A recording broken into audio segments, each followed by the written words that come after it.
की आपण ज्या मावळ्याला गेले 10 वर्ष निवडून दिलेलं आहे त्या मावळ्यानं आपलं काम केलेलं नाहीये. श्रीरंगाप्पा बारणे हे गेले 10 वर्ष इथं खासदार आहेत, पण त्यांनी आम्ही भरपूर गावात फिरलो, भरपूर लोकांना भेटलो.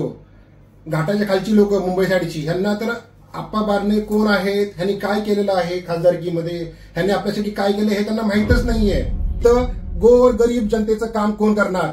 आप्पा बारणेंनी गेले 10 वर्षात काय काम केलंय हे दाखवा.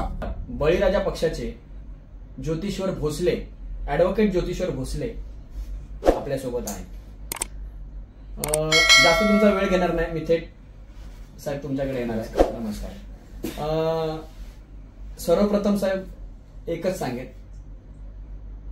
की विद्यमान खासदार, ज्या खासदारांनी 10 वर्ष या मावळ लोकसभेत विकास केला, असं एक पत्रकार म्हणून आम्ही ते पण बघतोय, तुम्ही यांना आज तुम्ही सांगताय की खासदार म्हणून तुम्ही आज निवडून, आणि तुम्हाला दावा आहे की आज राज्यातनं शेतकरी किंवा मावळ मतदारसंघातनं तुम्ही त्याचा सर्व्हे केला, तुम्ही आज गाठीभेटी घेताय, तर ती लोक सगळी तुमच्या बाजूने तुम्ही निवडून येणार अशी तुम्हाला शाश्वती आहे.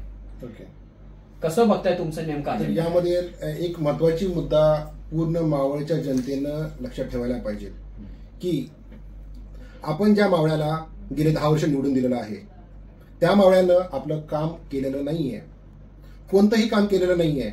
एक खासदार असतो, त्याची जी कामं असतात, शेतकऱ्यांसाठी काम करणे, शेतकऱ्यांचे वेगवेगळे नियम बनवणे, किंवा मराठा आरक्षण आहे, आज मराठा आरक्षणावर विद्यमान खासदार, होणारे खासदार किंवा कोणीही, सगळे पूर्ण मीडिया किंवा पूर्ण आपले सगळे नेते लोक शांत आहेत.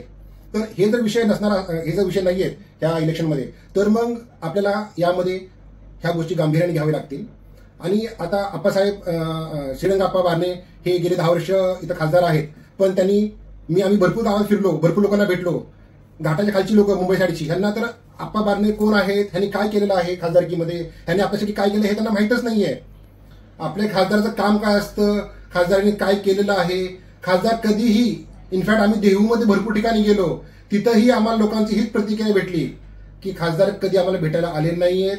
आमच्या संघटना असेल, आमचं वैयक्तिक इश्यू असतील, तर खासदारांनी कुठेही इथं एंट्री केलेली नाहीये. फक्त घरामध्ये बसून, खुर्चीत बसून कामं नाही होत, ग्राउंडवर येऊन समाजाचे कार्य करावे लागतात. आणि आज जे आपण पाहतोय की भरपूर सारी डिजिटल मीडिया चालू आहे, ज्या ठिकाणी जे गडकरी साहेबांनी कामं केलेली आहेत ती कामं आपल्या खांद्यावर ठेवून मी केली हे दाखवायचं असेल तर धन्य आहे.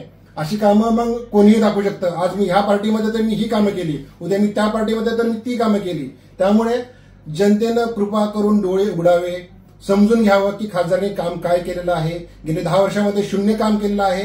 हे माझं एकट्याचं मत नाहीये. मी जेव्हा लोकांना भेटलो, लोकांनी मला सांगितलं, ते माझी प्रतिक्रिया आहे. साहेब, तुम्ही सांगताय की श्रीरंग बारणे विद्यमान खासदार यांना घाटाच्या खालची लोक ओळखत नाहीत, असं तुम्ही तुमचा सर्व्हे सांगतो किंवा तुम्ही म्हणताय. पण जर 10 वर्ष खासदार असलेल्या व्यक्तीला, त्या उमेदवाराला जर मतदार ओळखत नसतील, तर तुमच्यासारख्या नवख्या माणसाला लोक कशी ओळखतील? कसा तुमचा अभ्यास आहे? तुमच्या बाबतीत पण तेच असू शकतं ना? अरे तेच तर माझं म्हणणं आहे की 10 वर्ष ज्या खासदारानं, ज्याला खासदारकी आपण दिली, ज्याला आपण आपला नेता म्हणून निवडून दिलं, त्याला कामच केलेलं नाहीये. त्यामुळे मग पर्याय नसताना मला इथं उभं राहावं लागलं. माझे शेतकरी बंधू, माझे मराठा बंधू, इथं आमचे गरीब कामगार, ह्यांना जे छोटे मोठ्या गरजा आहेत त्याला प्रॉपर नियम बनणे, प्रॉपर कायदे बनणे, मंत्रणा ही केली तर मग खासदाराचा उपयोग काय? आणि त्याकरताच मी आलेलो आहे. जरी तुम्हाला वाटत असेल मी नौका आहे, मी गेले 16 वर्ष वकिली करतोय. मला वकिलीमध्ये भरपूर ज्ञान आहे आणि ते ज्ञान मला लोकांच्या बेनिफिट करता, लोकांच्या वेलफेअर करता कसं वापरायचं त्याची मला पूर्णपणे जाण आहे. आपले खासदार असतील, तुम्ही त्यांचंही शिक्षण पहा आणि त्या शिक्षणाचं आपल्याला आज काय भेटलेलं आहे फळ तेही तुम्ही पहा आणि त्यानंतर विचार करून मत करा. साहेब, प्रॉब्लेम हा आहे की काम काही केलेलंच नाहीये.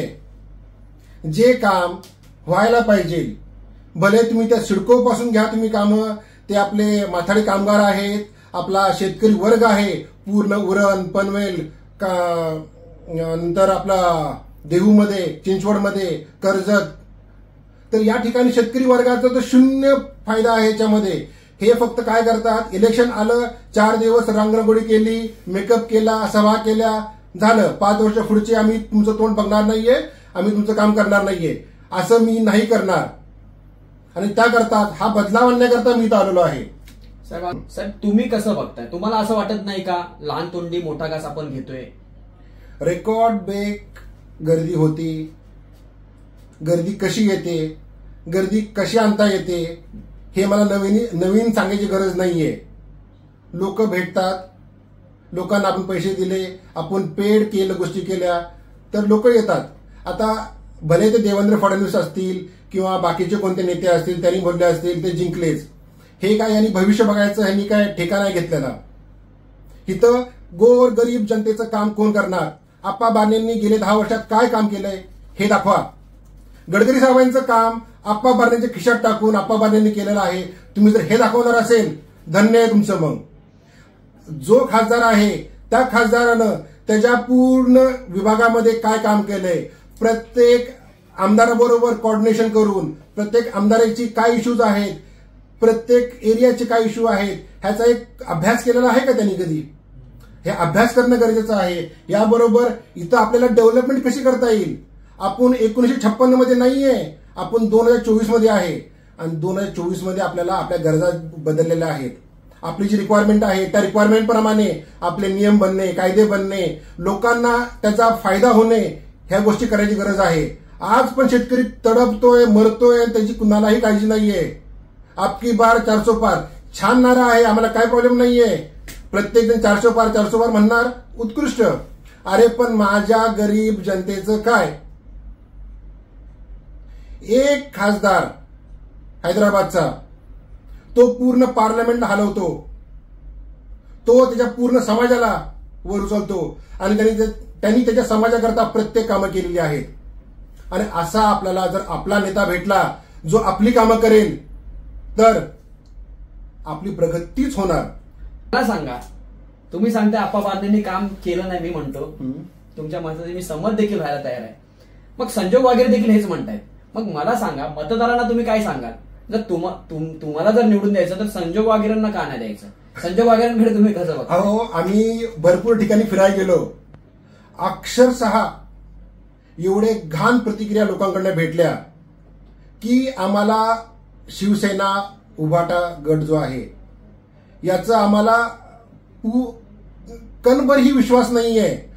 त्यामुळे मला तर वाटत नाही की वाघेरे साहेब ह्या रेसमध्ये आहेत. ही वाघेरे साहेबांना मी या रेसमध्ये पकडतच नाहीये, कारण की वाघेरे साहेब या रेसमध्ये असते. त्यांनी काय केले, कोण आहेत ते? एक कॉर्पोरेटर होते, तिकीट नाही भेटलं, पक्ष बदलला, पक्ष बदलून ह्या पक्षात त्या पक्षात. आता समजा आता मला ह्या पक्षात काय नाही भेटलं, आमदारकीला परत मी उडी मारणार. हे जर त्यांचं चालणार असेल तर मग असते नेते नसलेले बरे. आणि कृपा करून ज्यांना कोणाला वाटत असेल की आपण उभाटा गटाला मत द्यावं, कृपा करून काळजी घ्या. उभाटा गटाने आपण पाहिलेलं आहे गेले 4.5 वर्षामध्ये महाराष्ट्रामध्ये काय तमाशा केलेला आहे. ह्याच्यावर साखरपुडा, त्याच्यावर लग्न, आणि परत झालं काय तर कुणालाच माहित नाहीये. सगळीच घरं फुटली आणि त्याच्यामध्ये वाट लागली जनतेची. जनतेला काय भेटलं? काहीच नाही. त्यामुळे जनता जनार्दन कृपया करून एकत्र या. आता यामध्ये काय विषय आहे? पहिला आपण मराठ्यांचा जो संघर्ष चालू आहे गेले 4-5 वर्ष, ह्याच्याबद्दल एक छोटीशी माहिती घेऊया आपण. आपल्याला आठवत असेल 2016-17 मध्ये एक मूकमोर्चा काढलेला, करोडो मराठा एकत्र आलेले आणि त्यांनी सरकारला जागं केलेलं आणि सरकारने लगेच GR काढला, मराठ्यांना आरक्षण दिलं. भले ते आरक्षण परत सुप्रीम कोर्टात नाही टेकलं, त्यालाही कारण आपले उभाटा सेना.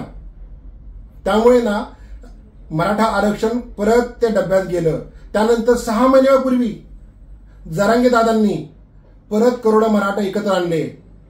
अक्षरशः सरकारची झोप उडालेली होती. रातोरात ऑल पार्टी मीटिंग बोलवल्या, सगळ्या लोकांना एकत्र बसवलं, ऑर्डर्स पास केले, GR पास केले. अरे पण ते फक्त कागदी घोडे आहेत. ते तुम्ही इम्प्लिमेंट केव्हा करणार? त्याचा फायदा माझ्या गरीब जनतेला, माझ्या भावांना, माझ्या बहिणींना केव्हा भेटणार? अजूनही नाहीये. आम्हाला तुम्ही socially and educationally backward class SC-BC म्हणून कॅटेगरी केलेला आहे, पण त्याचं पुढं काय? कॅटेगरी दिली पण त्याचा आम्हाला बेनिफिट भेटत नसेल तर कॅटेगरीचाही उपयोग नाहीये. आणि मग त्यामुळे मराठा माणूस, मराठी जी आमची गरीब मुलं बाळं आहेत ते वर कसे येणार. एक महत्वाचा अजेंडा मॅनिफेस्टो आहे, तो म्हणजे मराठा आरक्षण हे भेटलंच पाहिजे. त्याकरता जे काय अमेंडमेंट्स आहेत इंडियन कॉन्स्टिट्यूशनमध्ये, जे काय सुप्रीम कोर्टापुढे हे वादविवाद जाणार, सुप्रीम कोर्टापुढे याच्यावर पूर्ण हिअरिंग चालणार, त्यावेळेस जी जी काय माझी मदत असणार मी पूर्णपणे करणार. श्रीरंग अप्पा बारणे यांनी विद्यमान खासदार यांच्या विरोधात अजितदादा पवारांचे जे चिरंजीव आहेत पार्थ पवार यांनी देखील निवडणूक मागच्या पंचवार्षिक योजनेमध्ये लढवली होती आणि त्यांचा दणदणीत पराभव बारणे यांनी केला होता. मला सांगा, राजकारणातला खणखणीत नाणं ज्या अजित पवारांकडे पाहिलं जातं त्यांच्या मुलाचा पराभव बारणे करू शकतात, तर बारणेची ताकद किती याचा अंदाज देखील तुम्हाला आला असेल. माझा मुद्दा हा नाही, माझा मुद्दा आहे मला यावर एक महत्वाचा विषय बोलायचा आहे. मागच्या वेळेस बारणे साहेब जिंकलेले त्याला एकच कारण होतं, ते म्हणजे मोदी लाट. ठीक आहे, अजितदादा हे महाराष्ट्राचं खंबीर नेतृत्व आहे आणि राहणार. आणि फक्त मोदी लाटेमुळेच हा जो काही चमत्कार झाला तो झाला. मला हे दुःख झालं की पार्थ पवार जिंकू नाही शकला. आणि यावेळेस मला खरंच आश्चर्य वाटतंय की हा जो काही प्रकार चाललेला आहे, मागच्या वेळेस आपण भांडणं करतोय आणि आज आपण त्यांचा प्रचार करतोय, हे जर पद्धत चालणार असेल तर सामान्य कार्यकर्ता ही डब्यात तो कन्फ्युज आहे. ज्या बारणेंनी अजितदादा पवारांच्या मुलाचा पराभव केला ते अजितदादा पवार आज बारणेंचा प्रचार करत आहेत. मला तेच बोलायचे. ओके, मी क्लिअर शब्दात बोलतो की ज्या पार्थ पवारला बारणे साहेबांनी 2 लाखांनी हरवलं आणि पाडलं, त्याच पार्थ पवारचे वडील आज बारणे साहेबांचा प्रचार करतायत. त्यामुळे ना हे बघा, असं असतं की दोन्ही एकाच पार्टीमध्ये आहेत, गोष्ट वेगळी आहे. हे दोघंही वेगळ्या पार्टीमध्ये आहेत आणि हे एकत्र किती वेळ राहतील हे आपल्याला माहित नाहीये. उद्या विधानसभा आली की परत हे तिघं एकत्र आहेत ना, परत तिघांचे 4 गट होतील. त्यामुळे लोकांनो प्लीज डोळे उघडा, विचार करा. साहेब, राजकारण म्हटलं की ह्या गोष्टी होतच राहतात. मला सांगा, उद्या जर तुम्हाला आता ठीक आहे, आता लगेच तुम्हाला ऑफर कुठला पक्ष देऊ शकत नाही. समजा आमदार केला उद्या तुम्हाला, आज बारणेंनीच तुम्हाला उद्या ऑफर दिली समजा. अरे बाबा, मी रक्ताचा मराठा आहे. त्यामुळे ना कुणी ऑफर दिली, कुणी काय केलं तर त्याला मी भीक ही घालत नाहीये. इथं मला माझ्या जनतेचं प्रोग्रेस पाहिजे. जनताला जर त्यांचा जे छोटी मोठ्या गरजा आहेत त्या पूर्ण होत असतील प्रॉपररित्या, तर मग जनतेसाठी आपल्याला एकत्र येणं गरजेचं आहे. त्यामुळे जर कुणी ऑफर दिली, पैसे दिले, पाकिटं दिली, धन्यवाद, देऊही नका, घेणारही नाहीये. मला माझं पोट भरायला माझी वकिली आहे. पूर्ण मराठा बंधू आणि भगिनी माझ्या बरोबर आहेत आणि ते लाखोमध्ये आहेत. आम्ही प्रत्येक गावात जातो, त्यांना फक्त आमचे ग्रुप्स आहेत, आम्ही भेटतो, आमचं जेव्हा बोलणं होतं याच्यावर, तर ते सगळे जर बोलतात आम्ही तुमच्या बरोबर आहोत. त्यामुळे मला इनफॅक्ट तुम्ही जे आश्चर्य वाटलं, तुम्ही बोलला की परत तुम्ही वाघेरे साहेबांचं नाव घेतलं कम्पॅरिझनला, तर इथं वाघेरे साहेब कॉम्पिटिशनमध्ये नाही आहेत. कृपया करून वाघेरे साहेबांचं नाव घेऊ नका, कारण की त्यांनाही वाटत असेल उभाटा सेनेनं काय तमाशा केलेला आहे महाराष्ट्रामध्ये, काय हैदूस मांडलेला आहे ते सगळ्या पूर्ण महाराष्ट्र जनतेला माहीत आहे, एखाद्या म्हाताऱ्यापासून ते तरण्या पोरापर्यंत. त्यामुळे ना इथं वाघेरे साहेब तर नाही येतच. आणि विषय आला बारणे साहेबांचा, तर ते बऱ्यापैकी आहेत, ते पण कसे कुबड्यावर, बीजेपीच्या कुबड्या घेऊन ते आजकाल चाललेले आहेत. मागच्या वेळेस त्यांना कुबड्यांचा फायदा झाला, आपल्या पार्थ पवार साहेबांना नुकसान झालं, पण यावेळेस जनता त्याला भुलणार नाहीये. कारण की हे बघा, आपलं पार्लमेंट आहे ना, तिथं खासदार जाणारच, भले मग मी जाऊ, बारणे जाऊ का अजून कोण जाऊ. त्यामुळे पार्लमेंट तर थांबणार नाहीये. विषय आहे आपल्या मावळची प्रगती, आपल्या मावळचे विषय उचलणे, आपल्या मावळ करता काय प्रगती करता येईल, शेतकऱ्यांसाठी काय करता येईल, मराठा आरक्षण करता काय करता येईल. आणि हे जे सगळे शेतकरी आहेत, मराठा बांधव आहेत, आमचे जे जॉब करणारे लोक आहेत, जे सोशल मीडिया व्हायरली वापरतात, तर हे सगळे लोक माझ्याबरोबर आहेत. आणि मला 100% गॅरंटी आहे, हे जे काउंट आहे ते बारणे साहेबांपेक्षा थोडंसं जास्त आहे. मला आश्चर्य वाटलं की घाटाखालच्या लोकांना आपला खासदार कोण आहे आणि खासदारांनी काय केलेलं आहे आपल्या भागामध्ये हेच माहित नाहीये. आम्ही त्याला सांगितलं श्रीरंगाप्पा बारणे आपले खासदार आहेत, कोण कसले काय केलेलं आहे या पनवेल उरण भागामध्ये, आणखीन कर्जत, खोपोली, कळंबोली, हे फक्त सभा घेणे आणि काम करणे. आता ओके, आता लोकांमध्ये जेव्हा मी जातो, लोकांना आम्ही सांगतो, मी त्यांच्या घरी बसतो, ते आम्हाला चहा पाजतात, जेवायला अगदी पुढे करतात.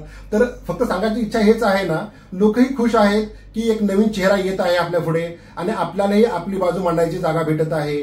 आणि ज्या प्रकारे माझं आश्वासन आहे की जर मी निवडून आलो तर त्यानंतर आपण प्रत्येक जनता दरबार घेऊ प्रत्येक तालुक्यामध्ये, आणि जर मी निवडून जरी नाही आलो तरीही आपण जनता दरबार घ्यायचा प्रत्येक तालुक्यामध्ये. माणसं जोडायची, माणसं जोडली की मग हे खिसे भरलेली लोक आपोआप शांत होतात.